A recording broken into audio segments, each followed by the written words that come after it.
Good evening. Welcome to the virtual home of the Princeton Public Library here on Crowdcast. I'm Madeline Rosenberg, the Public Humanities Specialist here at the library. It's my pleasure to host tonight's program.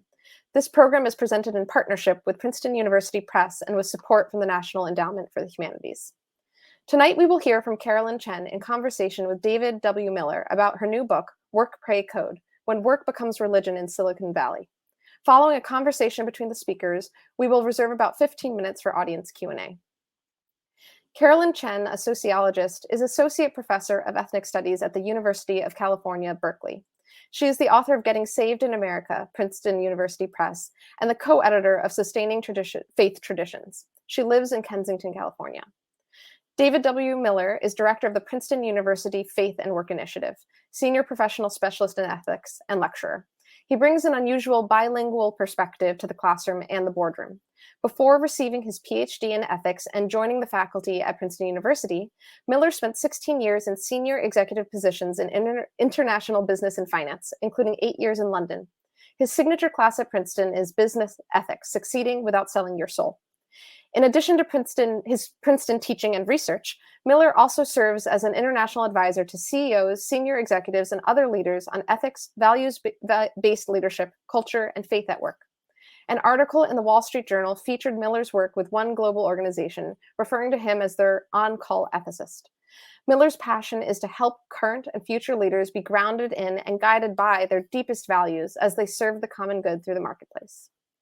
So I have a few housekeeping items I'd like to mention before turning things over to our speakers. If you'd like to buy Work, Pray, Code, it's available from Labyrinth Books. You can click on the green button at the bottom of your Crowdcast window to find it there. It's also available at the library. We recommend using Chrome for this experience and closing other tabs that aren't necessary, especially anything playing video or audio. And please avoid having multiple Crowdcast tabs open at the same time. Please note that this event is being recorded. Recordings are typically uploaded onto the library's YouTube channel at a later date. And finally, if you have comments or thoughts throughout the program, please feel free to put them in the chat box. However, if you have a question that you'd like to potentially be addressed at the Q&A section, we ask that you put them in the Ask a Question box at the bottom of your screen. So without further ado, it's my pleasure to turn things over to our speakers. Thank you so much. Hi, Carolyn. So, Carolyn, what I said, which you didn't hear earlier, is that now and then in life we have the opportunity to meet someone that maybe we've admired their work from afar. Maybe it's an author, maybe it's an actor or actress. And when we meet them in real world, we're often disappointed they just don't measure up to their work. But knowing and meeting you, you do measure up to your work, and it's a delight to have had these conversations in preparation for today. So I just on a personal note want to just say what a joy it's been to prepare and work together in this project. Oh, thank you, David. I feel the same way. I think that I reached out to you when I first started this project, and we'd been wanting to meet for so many years, and now here we are doing it over Zoom. Yeah. And I mentioned also our joint lineage, if you will, scholarly lineage to Professor Emeritus Bob Withnow, who's mentored so many, and I guess it's our turn now. But hey, before we jump into this great book, which I so enjoyed, we all have our bios and our official personas and our faces we put on.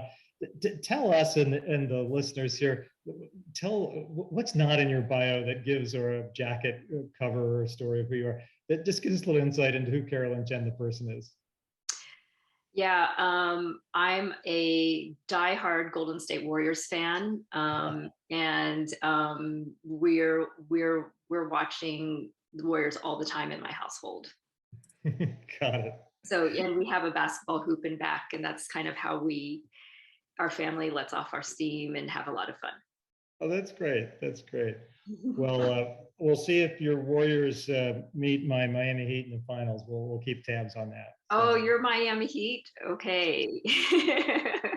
There we go. So not New Jersey Nets. Oh gosh, yeah, no, we'll pass on that. But so hey to the topic, I've got to ask you first. Obviously, there was a very famous book that you play on the title. Did you come up with the title of Work, Play, Code, or was that your Princeton University Press, or how did you come up with that? It was actually a combination of us together. I think I had come up with a similar, I think I might have said, something like eat, pray, work, or something like that. And then it was them, they're like, no, let's take that eat out. Because I actually had in an earlier draft, I had a version of that, like eat, pray, code, and get massages at work, because that's that's kind of like what it's like working in a tech firm. But yeah, we came up with it together. I mean, I work with a brilliant team at Princeton, so happy to work with them. That's great. But actually the EAT would have really worked, because for those who aren't as familiar with Silicon Valley, and you articulate in this book that the ecosystem there, that essentially you don't need to leave your office, really. You can almost get 24/7 support from food, laundry services, getting your car cleaned, any number of things that would have been unheard of for workers in prior years is now part of it. In fact, you use this phrase servicing in your last chapter, Techtopia. First, what do you mean by Techtopia? That's in your last chapter. It's a clever turn of phrase, but unpack it a bit for us. What do you mean by Techtopia instead of utopia, obviously?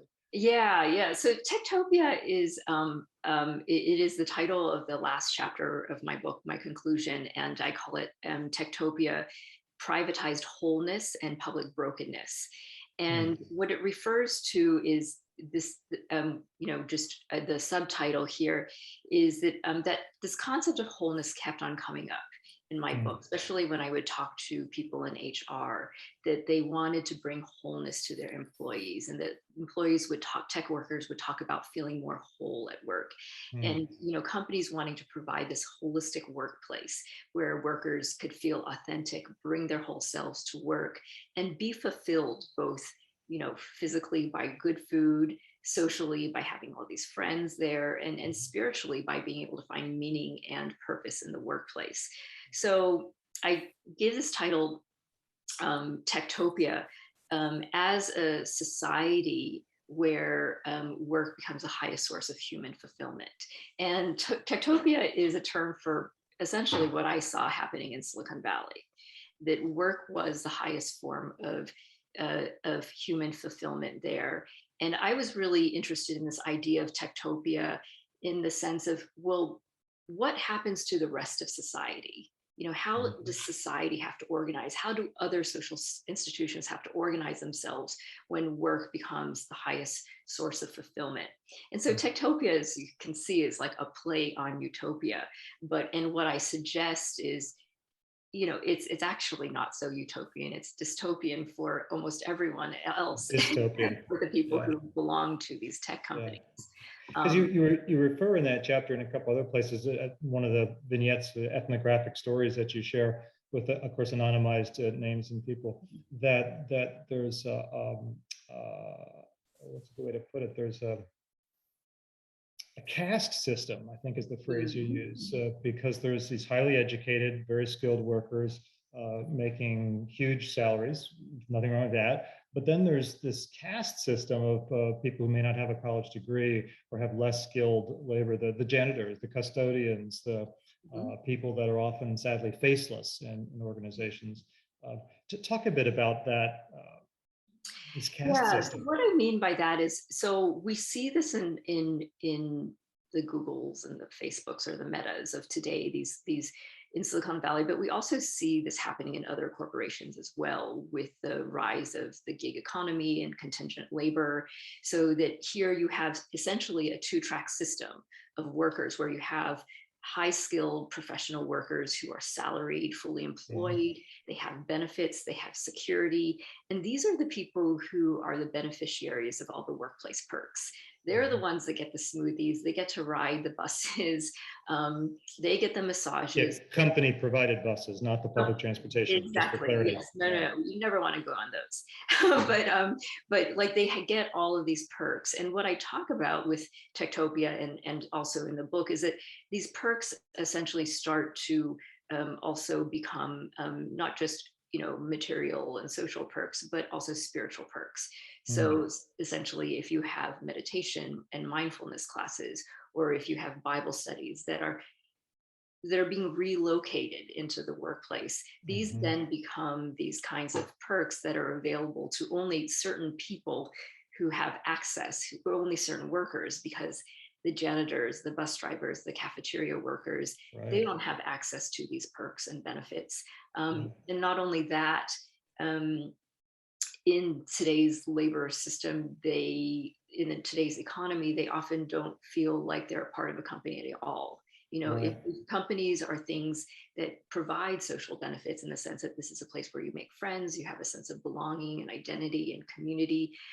So many of today's contract workers don't belong to the companies they work Well, that's a great point, because the almost, I'm going to guess 90% of them are, just as you say, contract workers. They're for. employees of Aramark or whomever.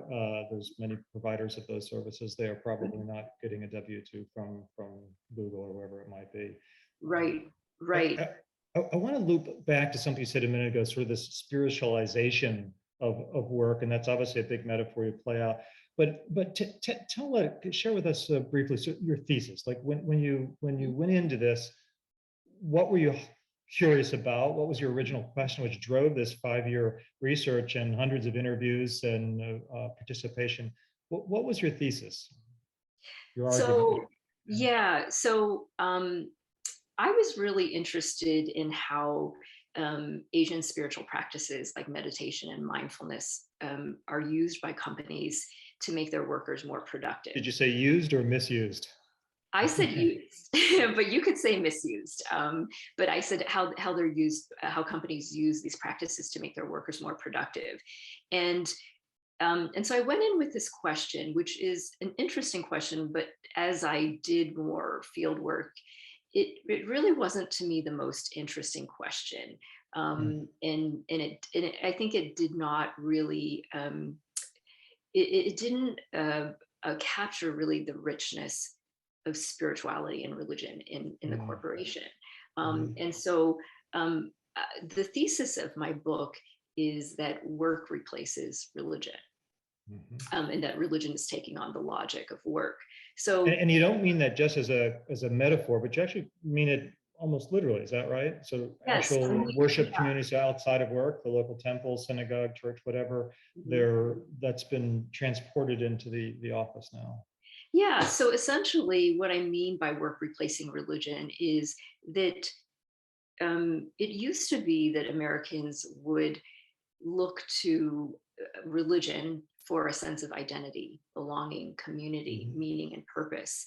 And what I found instead in these Silicon Valley tech firms is that this is where tech workers would go to find meaning and identity, Mhm. community, and Mhm. purpose.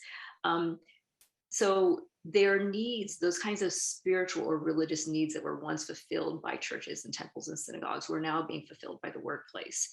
Mhm. But there's another part of this story is that companies themselves were now taking on the task of spiritual care and spiritual development because they saw this as a way of making their workers more productive, or Mhm. as increasing, as optimizing their performance. Um, and so they introduced practices like meditation and mindfulness. It's really standard now for companies to have executive coaches, which doesn't always have to be spiritual, but many of them have a very, very spiritual component to it. And many would introduce spiritual practices Mhm. into the process of I almost called it spiritual direction, because that's Mhm. exactly, I actually interviewed a former priest who became an executive coach and told me that what he did was no different from the spiritual direction that he used to do as a priest. But Mhm. he was just simply doing it now in a secular environment. Mhm. And many corporations, tech firms, they'll bring in religious and spiritual leaders who will give talks and Mhm. inspire people. So one really well-known case is Google. It has a program called Search Inside Yourself, Yeah. and where they teach Google employees meditation and mindfulness, and it's even affectionately called church among Google employees.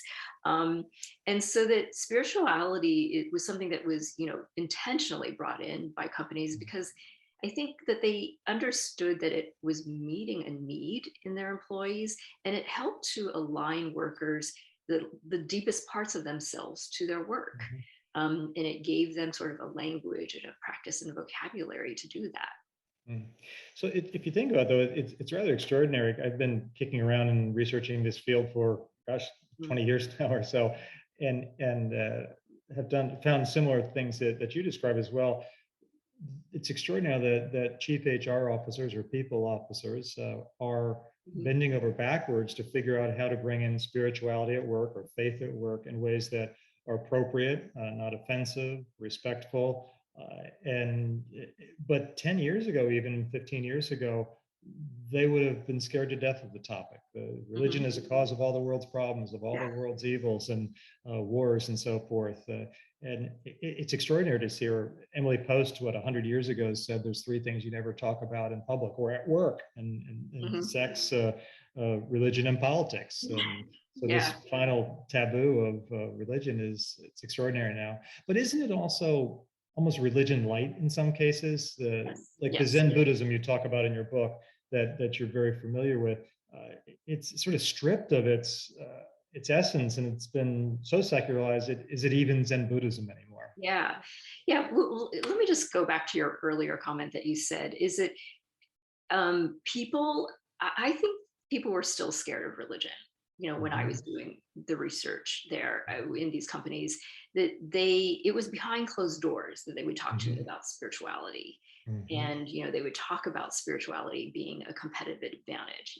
They use those terms, but out in the workplace, they didn't use words like spirituality, and they really stayed away from religion, which it was surprising to me, because I felt like, okay, if you're in HR, you should sort of understand sort of the laws regarding religion in the workplace.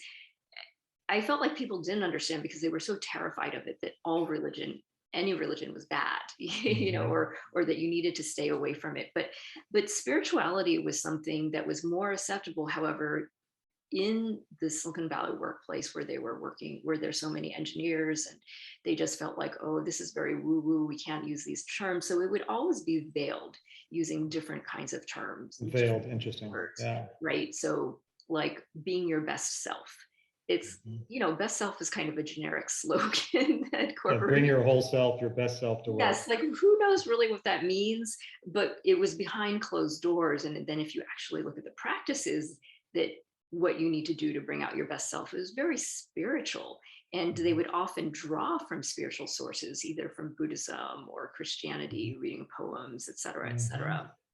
And in fact, I talk about how many of the practices are very similar to the practices of the Ignatian spiritual practices, the spiritual exercises, which were some of the oldest sort of spiritual exercises of discernment in the Catholic Church. So I just have to back up there that I think that there was this acceptance of spirituality, but they still didn't want to talk about it. There was still this concern, and they were able to kind of mask that when it came to meditation and mindfulness by essentially throwing out all this the scientific data about how it's so effective, how it makes you more focused, it makes you more productive, it increases your EQ, your IQ, reduces your stress levels, all that's good, right? So they were able to sort of mask the woo-woo element of spirituality by just using science. Yeah. And, I hear in your voice, and I extracted it out of your book, that it seems like sometimes you really think, hey, that's great, the companies are trying to really take care of their people, even though there's an element of elitism and casteism, but that it's better than being mean to their people and treating them as pure objects.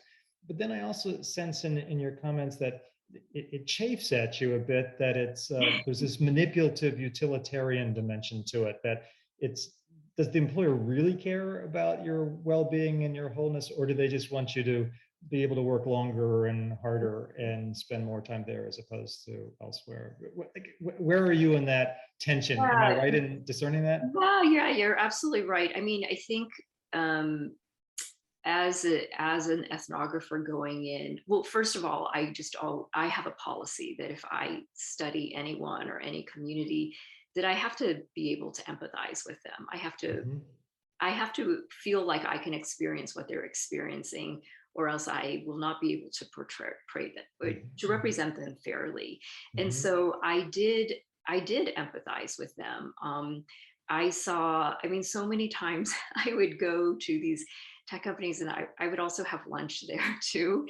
And I just Mhm. thought, wow, if only my university offered lunch like this. If only, I mean, and Yeah. I would talk to these amazing people who are executive coaches, and I would think, I would be a much better scholar. I would be a much better mother. I'd be a much better teacher if I also had this kind of support. And Mm. so part of me really felt like, look, in the kind of world that we live in, where it's like, it's kind of go, go, go all the time. And we don't have a lot of institutional supports. We don't, Mhm. that what they were doing was offering their employees a really wonderful service that Mm. allowed them really to have clean clothes, to be Mm. able to meditate, to be able to exercise and really eat well and also be productive. What's the other alternative for most other people? Something has to give, right? So I was very sympathetic to that. And I really listened to people's stories and heard how they felt like their lives really changed because not the university, sorry, the corporation, you know, offered them this kind of coaching, helped them to understand what their purpose was in their lives.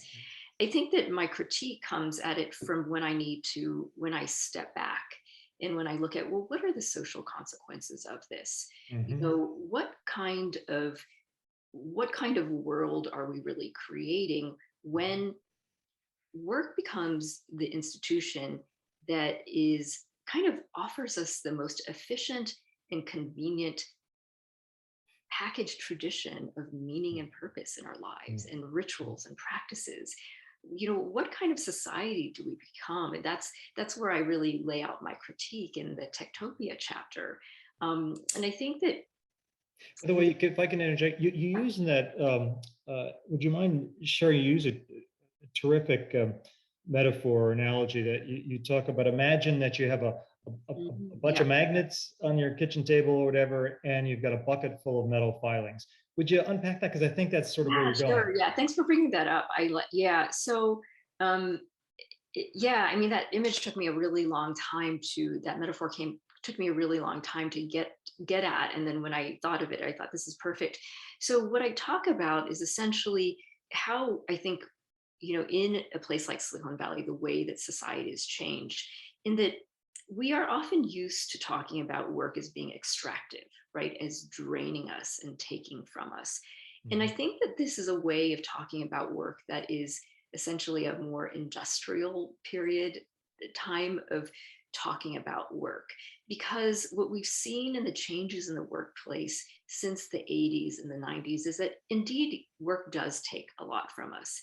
We are working more hours. Those of us who are professionals are working more hours than ever. Okay. And it's taking not just our time, but our devotion, our passion, our identity. It's taking a lot from us, but it's also giving so much to us. And so it's fulfilling our needs for identity, belonging, community, purpose, all of these things. And so what I think about when I think about the way that the workplace operates in society is that essentially it's this huge magnet that's really attracting the time and energy and devotion of a community. So it's this attractive force that's really pulling people to it, right? And as it gets bigger and bigger, all the other magnets, which are essentially all the other social institutions in a community, start to grow smaller and weaker because they can't compete with this huge magnet. So what ends up happening is all the middle filings come and are attracted to the huge magnet of work. This is what I was seeing in Silicon Valley. And these little magnets, these smaller magnets, like churches, temples, schools, neighborhood associations, parks, etc., families, these are all Libraries. libraries, they're all Yeah. growing smaller and weaker.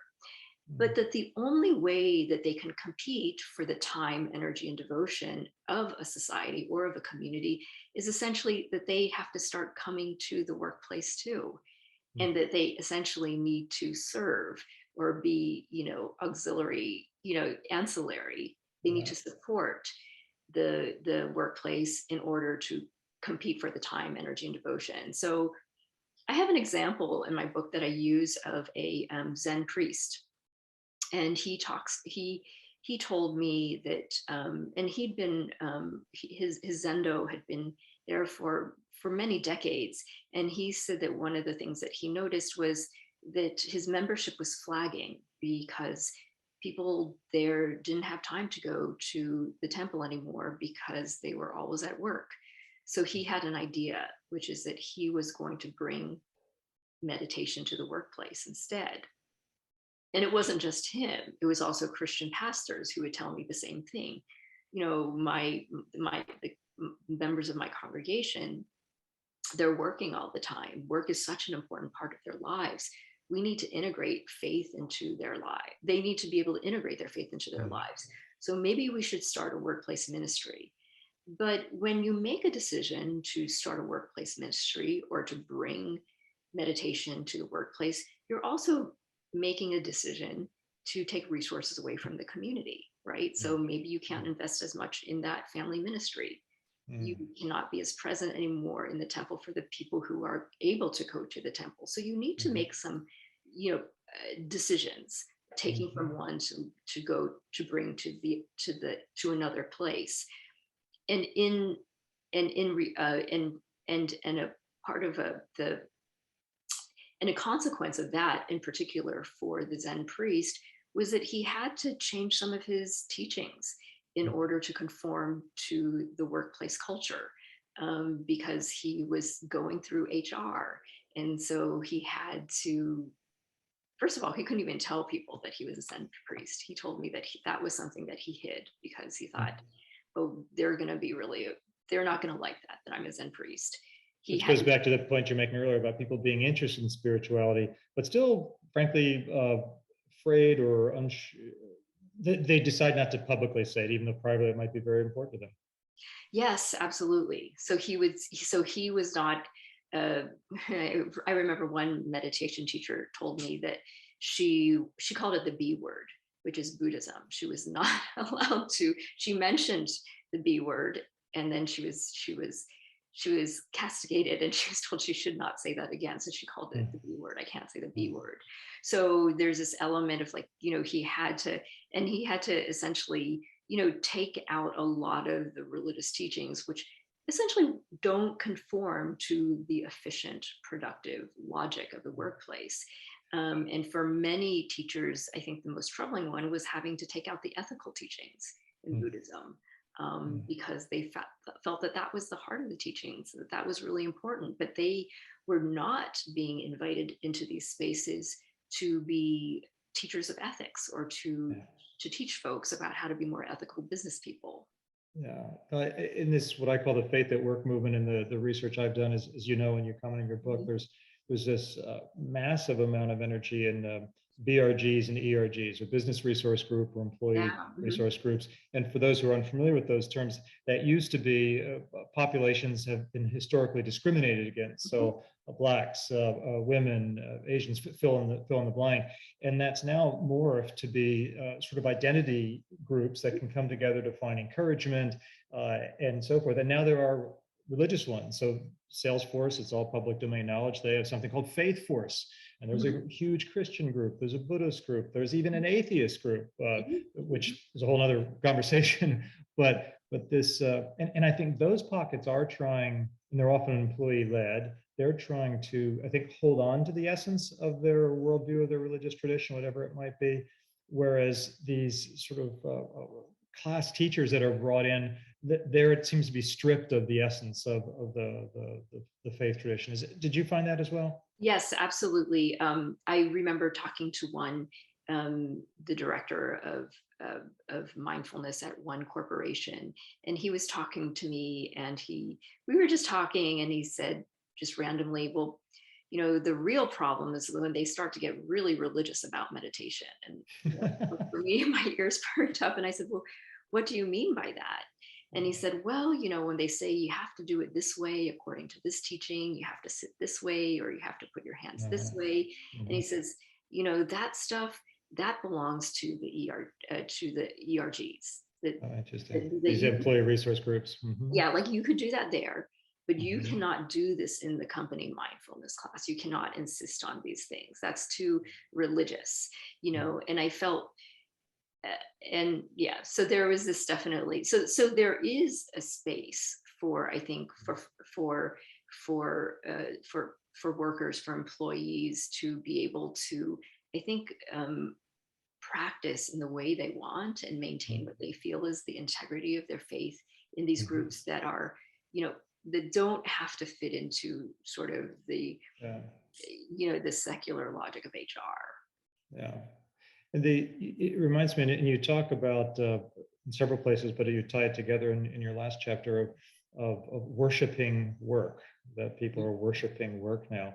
And of course, in some of the great religious traditions, take Judaism, Christianity, for example, there's this little teaching, thou shalt not have any false idols, thou shalt not worship anyone other than me, Yahweh. Talk a bit about that. It's a powerful switch, isn't it?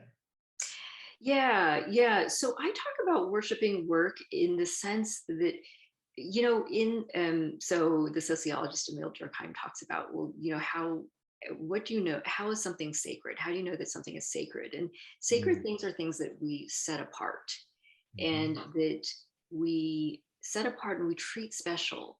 And these are the things that we submit to, we sacrifice to, and that we surrender to. We might not even like these things, but they hold this power over us. And I'll just give you a really quick example. Like, David, if I said, hey, can we go hiking tomorrow? And you said, no, I can't because I have work. Conversation over, right? You and I understand that that's a non-negotiable. We just simply understand, no, you've got to submit and surrender to work time. Whatever work says, you've got to do it. And we don't even question that. And so, but what I mean more, with worship is that we submit, we surrender, we sacrifice for it because it fulfills us in these ways that religion, the things that we worship, that we might choose to worship, actually fulfill us. And so it has this kind of hold over us. And I think that, what I talk about in my last chapter is that this is not just simply a choice that you and I make, but it is actually the way that our society is structured, so that our social benefits, who is regarded as high status, is really, we judge by their work. Our source of identity and belonging, community, nowadays, in a time when we see the impoverishment and the hollowing out of our civic institutions, it's all located in the workplace. And so that these are spaces now really of one of the few spaces of fulfillment, I would argue, institutions of fulfillment that we have. And I think that we have a society that is essentially organized so that we can worship work. It's there's a phrase in one of my colleagues uses, Michael Tate, frequently talks about sort of the field ethics, that you're sort of on a certain field and there's these forces around you that our agency is actually limited in some cases, and the choices are reduced if there's strong forces. And here there's this odd dichotomy, this paradox of very attractive things. Like, I'd rather work for a company that's really is doing things to make my life easier and treat me decently, respectful. But then there's this dark side, the shadow side, and those and of course we're talking about a small percentage of the U.S. population that's doing this. It reminds me, there's in Hebrew there's a word that is several times found in the Hebrew Bible called avodah, and it's pronounced different ways, but avodah is the common pronunciation, and it actually means three different things. It's translated three different ways based on the context. And it means work, worship, and service. Worship and service. But there's sort of a beautiful tension because the word service is part of it. And so then it begs the question, to whom do you serve? And who are you serving? Yeah. Tell me, before we jump into questions, which we'll do just briefly here in a minute, what you at the end of the book, you sort of shift a little bit from descriptive mode, as a good scholar does and an ethnographer as you are, and your own personal voice comes out there, at least the way I read it, of making a prescriptive move. The unintended consequences of all this hoovering up is the phrase you use of the resources in a community, hoovering up, vacuuming up all these resources. You can't even open a restaurant now in Silicon Valley because no one's going to go because they're eating at work. Mm-hmm. So you talk about rebuilding the civil society, kind of an old-fashioned phrase. Talk about your hope or wish there that could be an antidote to the dark side of these perhaps otherwise very positive things. Mm-hmm. Yeah. So when I talk about, we are a society where we worship work. And here I should also just back up and say that this is really the reality for high skilled workers, for professionals. This is certainly not for everyone, the case for everyone. I think that work for other people has become less meaningful, Yeah. less fulfilling, less stable, all these other things, right? For many Americans. But in places like Silicon Valley and places like Portland, Seattle, these knowledge industry hubs, we're seeing the growth of these techtopias, right? And so I think that um, and where we have essentially these communities that are organized that are optimized for us to worship work. And I think that I quote the late writer David Foster Wallace in my book. Yeah. He has this one great quote where he says, "We all worship something. There are no such thing as atheists. We all worship something. The only difference is that we get to choose what we worship."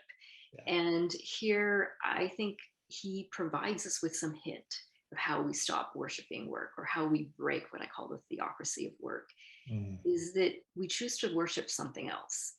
And as a sociologist of religion, I understand worship as a collective thing. We can't stop worshiping work by quitting our jobs or just changing our jobs, which is like kind of what people are talking about, the great resignation, right? If you're just changing your job, is anything really changing? And my argument is that we essentially need to invest in and build new houses of worship, because right now our houses of worship are our workplaces. So these can be our churches, our temples, our synagogues, but they could also be unions. They could be our neighborhood associations. These could be our Rotary clubs. They could be our reading clubs, political clubs.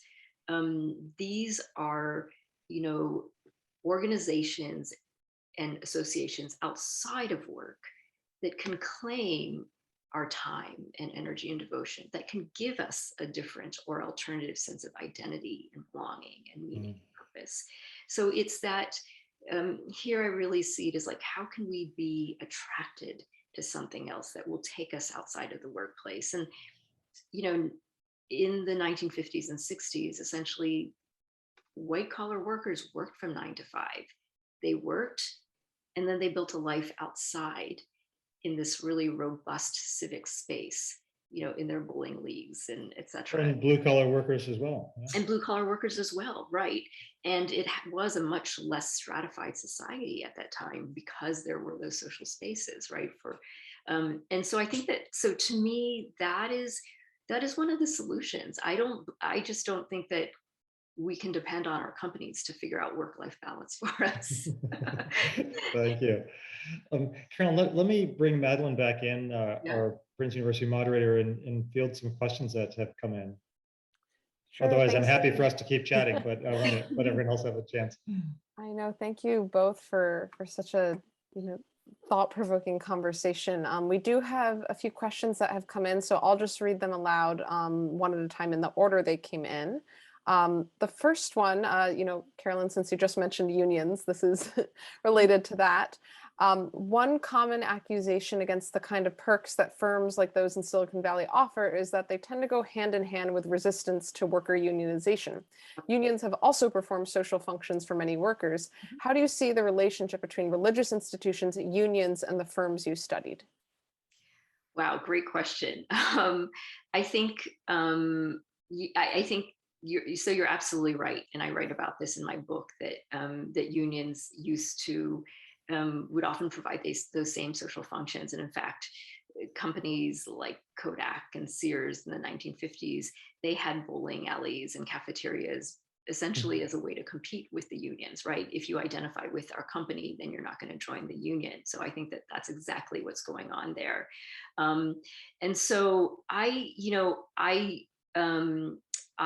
see unions as and religious organizations as being these alternative, essentially as being these alternative spaces of fulfillment outside of the workplace that could hopefully give us a different might help give us a different understanding or definition of our relationship to work. And I think unions do this very, very explicitly. But I would really like to see religions also take that on as well. Great, thank you. I'm going to read the next question. I'm wondering if Carolyn thinks the pandemic and work from home culture will change what she researched in Silicon Valley. Is that worship of work slipping away without physical connections to the corporate space? Yeah, I know that's like the $6 million question, which everyone is asking me, because that pesky pandemic was, just came at the wrong time, because I had already finished my research and was turning in my book, and then the pandemic happened. But yeah, I think that it raises a lot of questions. I think that some of what we're seeing going on during the pandemic, first of all, that the kind of burnout we see, for sure, professionals feeling burned out because many of them are working more hours, right? Because they're not commuting. They could work out all hours of the day. They could have meetings at any time now. So there's that burnout component where they're working more hours. But I think the other component here is that they no longer have the social and spiritual benefits of the workplace anymore. And that it doesn't, they're just working, but they don't get the high of being able to be with their colleagues and feeling inspired by the collective presence of them, or being able, when you make the deadline, or the friendships that you develop in the workplace, they don't have those benefits anymore. So I do think that in many ways, sort of the attraction of work is waning, and which is making people, I think it is a time when people are questioning and wondering, well, maybe a job is just a job, right? Because it doesn't have those social, spiritual benefits anymore. There's no more, and there's also no more of that great food that you have in these tech companies. People are more lonely. So for sure. But I think that whether this is going to really change work or not, I'm not so sure. And actually, I just say I have an article that just came out in the Atlantic today, which is on this very same topic. Congratulations, by the way. Thank you. So it is about whether the Great Resignation has changed work. And my conclusion is that, well, let's see. I'm not so convinced. I think a lot of people say like the rise of anti-work, anti-ambition, just because of the pandemic has caused people to change their attitudes about work. But to me, as a sociologist, I really see that, again, our behavior, our collective behavior is very much structured by institutions. And so if we do not create other institutions outside of work that will fulfill us, we're still going to be looking to work. I mean, even with people working hybrid, say 3 days a week, work is still the most important institution in their lives, right? During the pandemic, people's churches and temples and synagogues, these were also remote. So to me, the real critical question is, what are we doing outside of work to make sure that we are fulfilled and that we find identity and belonging and meaning somewhere other than work? That's the more important question to me. You touch on this a bit, but maybe we learned something there. Here, you and I work for elite universities. It's sometimes an alternative reality compared to most of the people in the country, let alone the world. Yeah. And there's the coastal elites. What do we learn from Fargo, North Dakota? What do we learn from Nashville? What do we learn from Boise, Idaho? Any thoughts on that? I know that was obviously you were focusing on this community, but what do we learn from communities that don't serve 5-star meals and have masseuses at your beck and call? Well, I think there's a few things, and here I'm I'm not an expert on these communities, but what I do know is that the rise. So where are we seeing the kind of job growth? These tend to be in these coastal cities, right? Mhm. Where there's the job growth, and then you have these really important workplaces, which become the most important social institution for these communities. Well, what we know in the last 70 years is the decline in civic participation in civic institutions all across the board, no matter what class level you're in. And so that's happening all across America. And so I think that, I link what we're seeing in a place like Silicon Valley with also the deaths of despair, which we're seeing in the heartland in the places like Idaho, that in the absence of really robust social institutions other than work, what happens when work declines in these places? Mm. Well, you see this lack of meaning. You see, this rise of despair. I mean, here I want to say that work does give people, I'm not critical of this. I mean, I understand work does provide more than a paycheck. I think that and people do need meaningful work. I think my point is that we need more than just meaningful work. We need also meaningful, we need meaningful communities. We need other institutions where we could develop a sense of self outside of work. Madeline, I think a question came in via chat. Do you want to read that? Yes, I'm just going to address the ones that came into the Q&A first, if that's okay, Sure. just in sequence. You're the And I boss. know we got a little bit of a late start because of the technical issue. So if our speakers are okay to stay a few minutes longer past the hour, then we'll try to get to all three questions that are remain, the two in the Q&A and the one in the chat. So in the Q&A, the question is, in your study, did you see the phenomenon of work taking over as an all-consuming institution differing by different groups of people based on how they identify? Yes, I did see that. So I saw very much of a generational difference. Older tech workers that really, I think, lived in a time where, older tech workers tended to be, essentially, they were attached to something else. Many of them had families, but they were also much more active in the community. So they were less, they were able to resist what I call the vortex of work. And they didn't worship, I did not include them among the people who would worship work, because essentially they had a sense of self and purpose outside of work. So older tech workers tended to be different. And then if you looked at just, holding age constant, religious tech workers. So this is where, again, to get back to this point of having social institutions that are outside of work, that are robust and that can give us sources of meaning and identity and community. What I saw was that tech workers who were religious, and it didn't matter what religion they were, but people who were essentially committed to communities outside of work, they really operated differently. They would tell me, I don't join the social clubs at work. Essentially because they had another social club outside of work. I don't meditate at work because I joined Taizé at my church, or do something else, right? But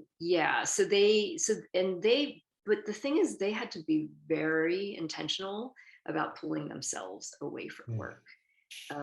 They essentially, because essentially they knew that that they had this other thing that claimed them, and they always talked as if they were resisting the tide. They knew that they had to work against the norm, and swim upstream, essentially, in order to live the lives they lived. Thank you. The next question, do you see an acceptance of chaplaincy in the workplace? Yes, I mean, I think, what I saw a lot of the executive coaches and some of the people in HR, actually, the work that they did was very similar to a secular chaplain. And in the companies, actually only one company that I went to actually had something like a chaplain role. She was actually, the person that I interviewed was a trained chaplain, but they didn't want to give her the name chaplain, so they gave her this name that was basically like sustainability manager, which really, I was like, what does that mean? And then she said, oh, it was to refer to personal sustainability. So how do you sustain yourself in a very work-oriented culture? So I think that I think that yes, they are more open to chaplains, but that term chaplain still feels, I think, a little too religious for them. So that, a lot of the executive coaches, as I was mentioning, did essentially the work that chaplains would do. Great, thank you. We have one more, and one more came into the chat. So if we have time, if you guys are willing, we can do the final two, because I think we've got a very interested audience right now after such a thoughtful discussion. So this attendee asks, or says, thanks for the conversation. How does this work help us read great sociologists of religion like Weber and Durkheim for today? I heard bits that confirm and bits that resist. Does one shape your scholarship or approach? Oh, that's a great question. You must be a sociologist who's asking. I consider myself, I pay homage to Weber and Durkheim equally, and I think so. So when it comes to Weber, one of the things that I write about in my book is that in the Protestant ethic, he's writing during a time when essentially the Alpha institution is church, is religion, it's the church. And he's interested in, well, how does religion affect the way we work, right? And in our work ethic and the economy, and he kind of points that causal arrow going from religion to work. And what I argue is that in our society today, the causal arrow needs to be pointed the other way, because the Alpha institution is no longer the church. The Alpha institution in our society is work. And so when we understand work, if we really want to understand religion, we actually need to understand it in the context of the Alpha institution of work, which really structures our lives. So that's how I think about Weber. And then when I think about Durkheim, I mean, essentially, how he writes about church and religion and the sacred, that's the company. I mean, I call companies the new faith communities of today. This is what structures what is sacred, how we worship, our rituals and beliefs. So in a way, I think that here, just to talk shop for just a little bit, is that as a sociologist of religion, I think that Durkheim really provides us with some great tools for understanding religion in a secular world, because none of these folks profess to be religious. These are secular institutions. However, the sacred still exists. The sacred is alive and well in Silicon Valley. And so Durkheim really gives us these rich tools to understand the sacred in these secular spaces. Reminds me of a phrase a friend of mine once used, that the secular is the arena for the sacred. Yes, I really think it is. I think you're absolutely right.